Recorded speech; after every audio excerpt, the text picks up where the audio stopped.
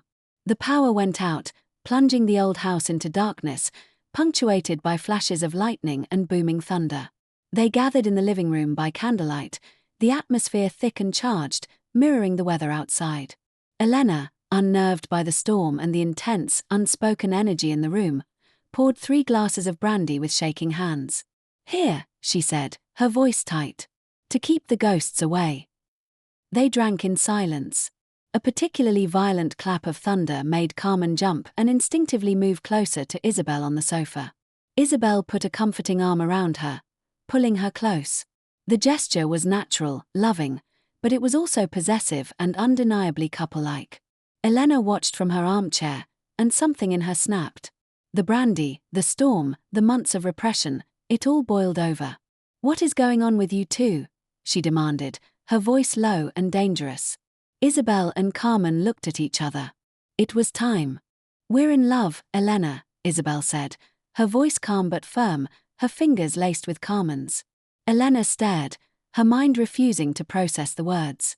"What?" "We're in love," Carmen repeated, her voice small but clear. "We're together." The silence was broken only by the rain lashing against the windows. Elena's face was a mask of horror and betrayal. "Together? You're sisters. This is sick. It's a sin. How could you?" The words were venomous, born of a pain so deep she couldn't articulate it. Isabel flinched but held her ground. "It doesn't feel sick. It feels like the most right thing in the world." "Get out," Elena whispered, her voice trembling with rage. "Get out of this house." "Elena, no," Carmen pleaded, tears streaming down her face. "I said get out." Elena screamed, standing up and pointing a shaking finger at the door. Isabel stood, pulling Carmen up with her. "Fine. We'll go. But you're not angry because it's a sin, Elena. You're angry because you want it too. You want her. You want me. You're just too much of a coward to admit it." The accusation hung in the air, stark and devastatingly true. Elena looked as if she'd been slapped. Her defiance crumbled, and the raw, naked want she had been hiding for so long was finally visible in her eyes. She didn't deny it. She couldn't. She crumpled back into her chair, sobbing, great, heaving sobs that seemed to tear her apart. Isabel and Carmen didn't leave. They crossed the room and knelt before her. Tentatively, Carmen reached out and touched Elena's hand. Elena didn't pull away. She gripped it like a lifeline. "I'm so scared," Elena choked out, her walls finally, completely down. "We know," Isabel said softly, placing her hand over theirs. "So were we." In the flickering candlelight, surrounded by the fury of the storm, the 3 of them connected. Elena looked from Isabel's passionate, open face to Carmen's tear-streaked, loving one. The fight left her body, replaced by a tidal wave of acceptance and a longing so profound it eclipsed every fear. It was Elena who moved first. She cupped Carmen's face and brought their lips together. The kiss was nothing like she had imagined. It was salty with tears, hesitant at first, then yielding, soft, and incredibly sweet. It was her first kiss with a woman, and it felt like her first real kiss ever. When she pulled away, she turned to Isabel. There was no hesitation this time. Their kiss was different, a clash of strong wills, a meeting of equals, full of fire and passion and years of unspoken tension.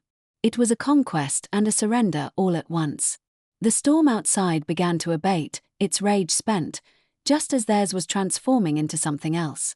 They helped each other up and without a word, walked to Elena's bedroom, the largest, the one that had always felt like the heart of the house.